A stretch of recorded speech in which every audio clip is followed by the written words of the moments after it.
तो ये बेटा एक बाइनोमियल का पीवाईक्यू है।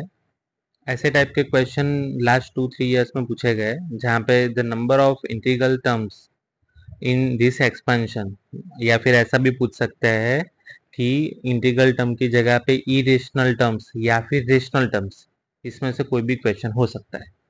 क्या प्रोसीजर होती है बेटा, आपको ये पहले तो टर्म ध्यान से देखना है। अगर टर्म आप ध्यान से देख पा रहे हो तो यहाँ पे कुछ ऐसा लिखा है कि 3 की रूट मतलब 1/2 प्लस 5 की 1/8 टू दी पावर 256, ऐसा कुछ गिवन है। अब हमें इंटीग्रल टर्म चाहिए। यहाँ पे फोकस करो बेटा, इंटीग्रल टर्म चाहिए मतलब आपके कोई भी डिजिट की पावर फ्रैक्शन में नहीं आनी चाहिए, वो इंटीजर ही होनी चाहिए। अच्छा, अब ये बात को ध्यान में रखते हुए अब आपका प्रोसीजर कैसा रहना चाहिए। आपका प्रोसीजर कुछ ऐसा रहेगा कि ये जो दो टर्म है बेटा, दो टर्म में से कोई एक टर्म बाहर निकालो। क्यों? क्योंकि वो हम आगे देखेंगे। 1 plus x to the power n अगर हम क्रिएट करेंगे तो ज्यादा क्लियरिटी रहेगी। अच्छा, अब कौन से टर्म निकालना है, तो ये जो पावर है उससे जो डिविजिबल है वो निकालो। तो यहाँ पे आप देख सकते हो ये क्वेश्चन में दोनों डिविजिबल है, तो होपफुली हम ऐसा ही करेंगे, जिसकी बड़ी पावर है वो कॉमन निकालेंगे, थोड़ा अच्छा रहेगा। तो हम 5 टू दी पावर 1/8 बेटा कॉमन निकाल रहे हैं, तो ऑब्वियसली उसके साथ 256 बाहर निकलेगा।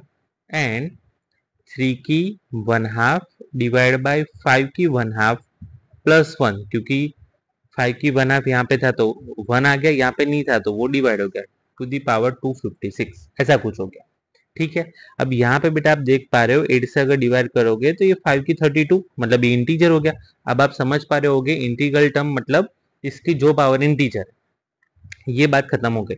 अब हमारे पास ये एक्सप्रेशन बचा है, तो 1 plus x to the power n में आपको होपफुली ये पता है कि x की ही पावर n आती है, मतलब ये आपका एज ए x वर्क करेगा। ठीक है, अब आपकी प्रोसीजर क्या रहेगी, ये टर्म आप ध्यान से देखो, इसमें आपके पास 1/2 है एंड 1/8 है। तो आप क्या कर लोगे कि भाई आपके पास 1/2 एंड 1/8 है, तो एलसीएम ऑफ 2 एंड 8 निकालो।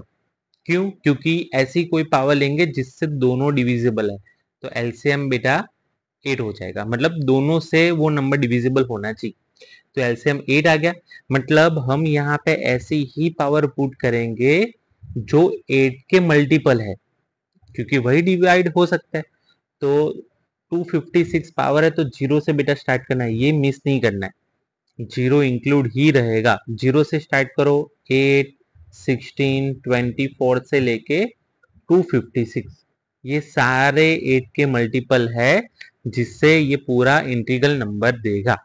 ठीक है, अब हमें ये नंबर ऑफ टर्म्स चाहिए बेटा। नंबर ऑफ टर्म्स में ध्यान से देखो, हाँ, यहाँ पे हमने 8 से मल्टीप्लाई किया था, तो ये 8 से लेके 256, ये बेटा 32 नंबर है टोटल। अगर आप ध्यान से समझ सको तो ये 32 नंबर है एंड प्लस ये जीरो, मतलब टोटल ऐसे 33 टर्म्स हो जाएंगे जहां पे इंटीग्रल वैल्यू मिलेगी जो 8 से डिविजिबल है, ऐसा बोल सकते हो। तो option number B is right. ठीक है।